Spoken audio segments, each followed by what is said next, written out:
बात की थी अबाउट चाइल्ड साइकोलॉजी और समथिंग लाइक दैट। आज कुछ और आपको अच्छी टिप्स मैं देना चाहूंगी अबाउट चाइल्ड साइकोलॉजी। अच्छा, जैसे कि हमने लास्ट सेशन में बात की थी न्यूबॉर्न के बारे में या न्यूबॉर्न साइकोलॉजी के बारे में। तो न्यूबॉर्न जब थोड़े से बड़े हो जाते हैं तो पेरेंट्स क्या करते हैं कि they came with a new baby और समथिंग लाइक दैट। एक आपकी फैमिली में एक नया बच्चा ऐड हो जाता है, ठीक है। पहला बच्चा जो है आपका वो हार्डली 2 years और 3 years का होता है। लाइक लोग इतना भी गैप नहीं लेके आते कि 2 या 3 years का जो बेबी है, लेकिन उससे पहले ही जो है वो सेकंड बेबी जो है वो आ जाता है। इस सूरत में क्या होता है कि जो फर्स्ट बेबी होता है उसको वो अटेंशन नहीं मिल पाती। जाहिर बात है कि पेरेंट्स जो है वो थोड़ा सा ज़्यादा बिजी हो जाते हैं। एक बिल्कुल न्यू बॉर्न बेबी के कामों में बहुत सारे लोग लग जाते हैं और स्पेशली मदर जो है वो बिजी हो जाती है। जब अभी मदर बिजी हो जाती है तो उसमें क्या होता है कि जो पहला वाला बच्चा होता है वो समझता है कि मुझे निगेट किया जा रहा है, मेरे साथ जो है वो जस्टिस नहीं हो रहा, या उसको ऐसी जेलसी फीलिंग्स आनी शुरू हो जाती है। तो छोटे बच्चे को वो हर्ट करने के लिए ट्राई करेगा। कभी उसके फेस पे स्लैप कर देगा, कभी उसके फेस पे कोई भी तरह, जिस तरह से भी उसकी कैपेसिटी में है उसको हर्ट करना, वो ये ट्राई करेगा कि इसको हर्ट किया जाए। इस सब चीज से बचने के लिए जरूरी है, आज कुछ टिप्स दूंगी आपको कि अगर इस तरह की न्यूबॉर्न जेलसी आप देख रहे हैं अपने बच्चों में, या सेकंड बेबी जब आता है तो फर्स्ट बेबी किसी भी एज में, लाइक वो 3 years का है, 4 years का है, ये एक छोटा सा सेगमेंट होता है, एक टाइम पीरियड होता है जब तक वो समझ नहीं पाता कि ये मेरा बहन या भाई है, या वो उसकी आइडेंटिटी को एक्सेप्ट नहीं कर पाता, या उसको ये आइडिया नहीं हो जाता कि parents are equal with both of the siblings. तो हमें उस टाइम पीरियड में क्या करने की जरूरत है।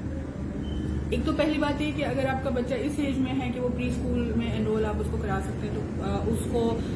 प्री स्कूल में एनरोल करा दीजिए, ताकि उसका एक सर्टेन टाइम पीरियड जो है अपनी एज के बच्चों में गुजरे, वो उसमें, ताकि उसकी पर्सनैलिटी डैमेज ना हो पाए, ताकि उसके सामने दूसरे छोटे बेबी को जब आप डील करें तो उसको निगेट होना जैसी फीलिंग जो है वो ना आए, ठीक है। सेकेंडली बिजी रखना सीखें, उसका एक छोटा सा प्ले एरिया बना दें जिसमें उस बच्चे के अकॉर्डिंगली जो है वो टॉयज और इक्विपमेंट्स जो आपने रखे हुए हों, जैसे उसकी एज की बुक्स हैं, उसके एज के बहुत सारी ऐसी चीज़ें जो डिफरेंट एजेस के लिए बच्चों के लिए बनी होती हैं, तो उससे रिलेटेड एक प्ले एरिया बना दें ताकि वो अपना ज़्यादा से ज़्यादा टाइम जो है वो उसमें स्पेंड करे। और उस बीच उस पर नज़र ज़रूर रखें कि ऐसा ना हो कि बच्चा बिल्कुल ही अकेला हो जाए और उसको मदर का ऑल्टरनेट वो ढूंढ ले और उसको सिर्फ टॉयज में ही जो है वो जॉय मिले, क्योंकि बच्चे जो हैं अपनी मदर को जो है एज अ सिक्योर बेस देखते हैं। तो अगर आप छोटी बेबी के साथ बहुत ज्यादा टाइम स्पेंड कर रही हैं या कर रहे हैं,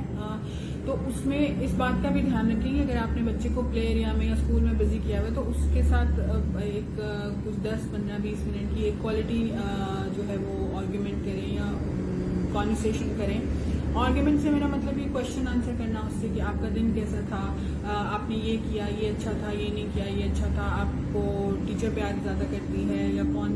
मतलब उसका पूरा सिनेरियो आपको, ताकि उसको ये लगे कि ये मुझ में भी सेम इंटरेस्ट लिया जा रहा है, ठीक है। प्ले एरिया जो आप बनाएं तो उसमें मेक श्योर करें कि उसको बार बार विजिट करें, क्या बच्चा उसमें कोई ऐसी वियर्ड हरकतें तो नहीं करना शुरू हो गई, सेल्फ टॉक की आदत तो नहीं पड़ गई उसको, ही इज जस्ट एंजॉइंग, और जो चीज़ आप क्रिएट करना चाह रहे हैं क्या वही हो रहा है। क्योंकि जब हम बच्चे को प्ले एरिया बना देते हैं तो it's like a mobile phone वाली चीज़ है कि बच्चा उस फोन के अंदर क्या कर रहा है हमें पता नहीं होता, या बच्चा अपने रूम के अंदर क्या कर रहा है। जब पेरेंट्स उसको निगेट करते हैं इस चीज़ को, हाँ ठीक है अपने रूम में तो एवरीथिंग इज ओके, तो everything is not okay ever. आपको इस चीज़, अगर आप उसको प्ले एरिया बना भी देते हैं तो आपका जो responsibility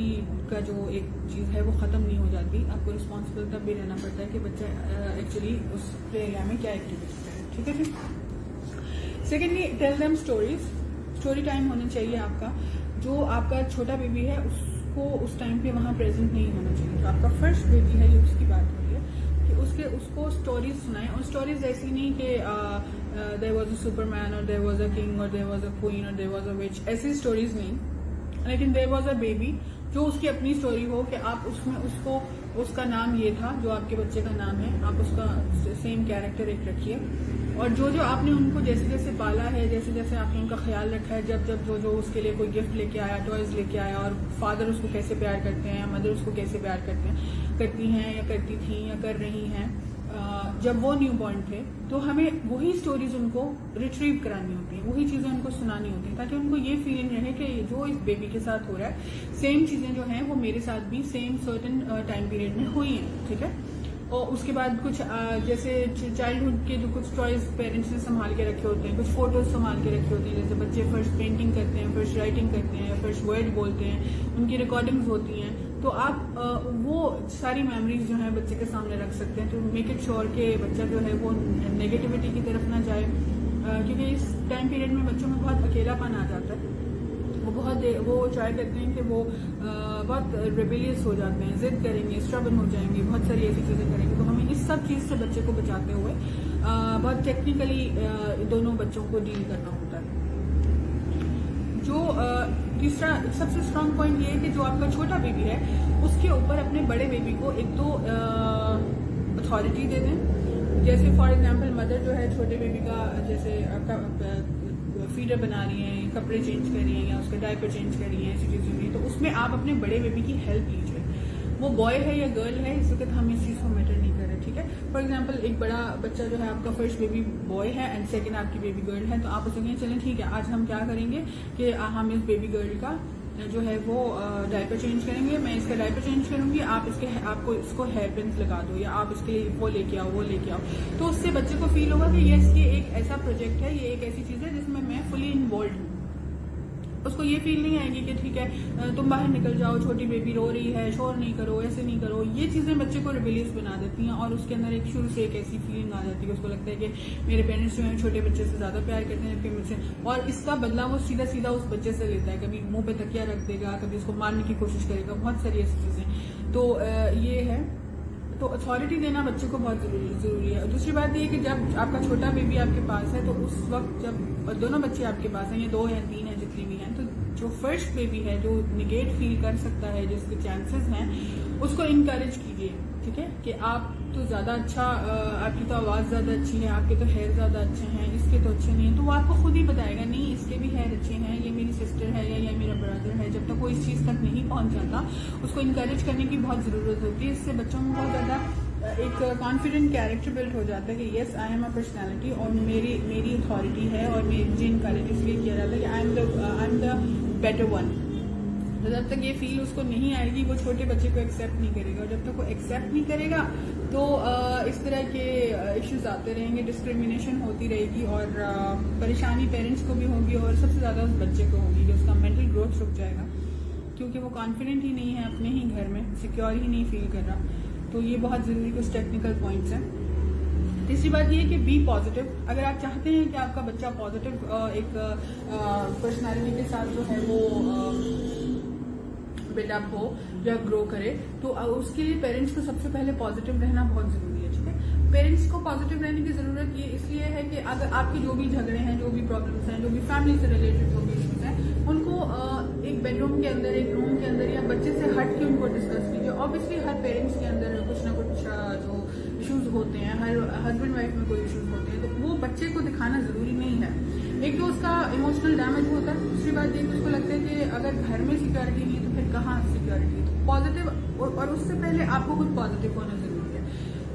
not in the sense कि आप अपने स्पाउस के साथ उसके सामने ना झगड़े, वो एक डिफरेंट स्टोरी है, उसमें हम नेक्स्ट सेशंस में बात करेंगे। लेकिन एक human being as a mother होके एज अ फादर होना होके, फॉर एग्जाम्पल आप सिंगल पेरेंट हैं या आप दोनों हस्बैंड वाइफ पेरेंट्स हैं या मदर फादर दोनों, उसके हर तरह के सर्कमस्टांसेस पर हमें बात करनी है, तो हमें पॉजिटिव रहना बहुत जरूरी है। अगर हम पॉजिटिव खुद नहीं है तो हम अपने बच्चों को पॉजिटिवली ग्रो नहीं कर सकते, ठीक है। तो in every situation try to stay positive, try to stay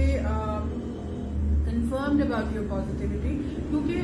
सबसे पहले नेगेटिविटी जो स्टार्ट होती है हमारे माइंड से होती है। हम उसको स्केपगोट करेंगे बच्चे को, अपने गुस्से में, अपनी परेशानी में हम बच्चे के ऊपर जो है वो नाहक गुस्सा करेंगे, इस तरह की चीजें करेंगे, तो उससे अपने बच्चों को बचाइए। हमारे पास जब पेशेंट्स आते हैं, फॉर एग्जाम्पल छोटे एज के बच्चे आते हैं जो जी इनको बहुत ज्यादा इशू होते हैं, बहुत ज्यादा बच्चे पेरेंट्स कहते हैं आके हमारा बच्चा बहुत स्ट्रगल है, हाथ में नहीं आता, बात नहीं मानता, रोने लगता है तो उसकी हर विश पूरी करनी पड़ती है, या ये छोटे बहन भाई बहुत मारता है, या अपने बाल खींचता है, अपने नाखून नेल बाइटिंग बच्चे करना शुरू कर देते हैं, बहुत ज्यादा ऐसी चीजें होती हैं। तो हम उन पेरेंट्स से ये हिस्ट्री लेते हैं कि बिफोर बर्थ जो है क्या मदर के साथ कोई ऐसे इश्यूज हो रहे थे, क्या उनको टॉर्चर किया जा रहा था, क्या वो पॉजिटिव नहीं थी, क्या उनकी प्रेगनेंसी अच्छी नहीं थी,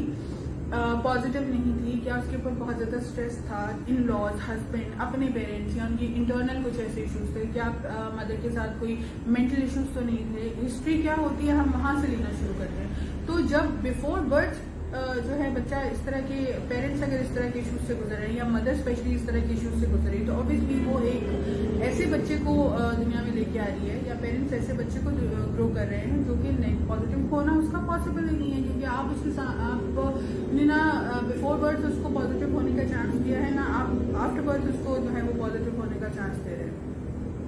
तो ये कुछ ऐसे 5-6 पॉइंट्स थे जिन पे काम करना पेरेंट्स का बहुत जरूरी है, जिनको हम बिल्कुल निगेट कर देते हैं। हम छोटा बच्चा गोद में डाला होता है, दूसरे बच्चे को हम कह रहे होते हैं तुम निकल जाओ कमरे से, तुम शोर मचा रहे हो, तुम परेशान कर रहे हो। और छोटा बच्चा जो आता है हम उसको बहुत ज्यादा प्रायोरिटी दे रहे होते हैं। ऑब्वियसली आप अगर पेरेंट्स हैं 2 बच्चों के, तो आपको दोनों को बराबर प्रायोरिटीज देने की जरूरत है। वो बच्चा जो बड़ा हो गया है 2, 3, 4 साल पे पहुंच गया, उसकी अपनी नीड्स हैं और उसकी नीड्स मेरे हिसाब से ज्यादा है। साइकोलॉजिस्ट के पास जब भी आप लेके जाएंगे तो आप आपको यही बताएंगे कि जो बड़ा बच्चा है उसकी नीड्स ज्यादा है। छोटा बच्चा तो रोएगा, उसको फीडर दे दिया, उसने कपड़े गंदे कर दिए तो उसका डायपर चेंज कर दिया, उसका क्लॉथ चेंज कर दिया, टाइम पे उसको बात दे दिया, that's all, that's what he और she is needing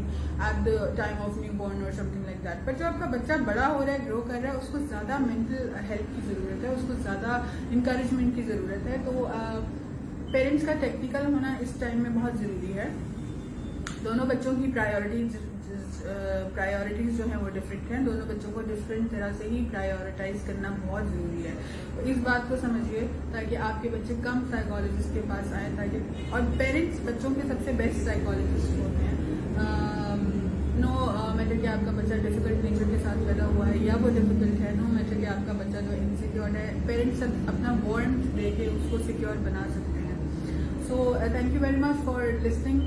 me for this session. और नेक्स्ट सेशन में हम कुछ और थोड़ी बड़ी एज के बच्चों के बारे में बात करेंगे। ग्रेजुअली हम अडल्ट्स की तरफ नहीं आएंगे, तो अडल्ट्स के बहुत सारे क्वेश्चंस थे, but you have to wait because adults की तरफ हम थोड़ा कुछ 3-4 सेशंस के बाद आएंगे। आप अपने क्वेश्चंस और आंसर्स ड्रॉप करते रहिए। मीनवाइल आपके सेशंस रेडी हो रहे हैं, बट अभी आपकी अकॉर्डिंगली हम डिजाइन नहीं कर रहे हैं। ठीक है, thank you very much. Parents अगर मुझसे कोई क्वेश्चन पूछना चाहें, कोई चीज़ उनके माइंड में हो, कोई बात हो, तो you can WhatsApp me and you can text me or you can book an appointment with me online. If you want to visit, you can also visit me. मेरी सारी डिटेल्स जो हैं वो मेरे पेज पे दी गई हैं। बहुत सारे लोग जो हैं क्वेश्चन करके पूछते हैं कि आपका एड्रेस क्या है, तो मेरा एड्रेस मेरे पेज पे दिया हुआ है, वहाँ पे आपको असिस्ट भी किया जाएगा। आप वहाँ पे एक टेक्स्ट ड्रॉप कीजिए एंड आपको फुली असिस्ट किया जाएगा। उसके बाद आप मुझे व्हाट्सएप पे ज्वाइन कर सकते हैं। Thank you very much for listening me.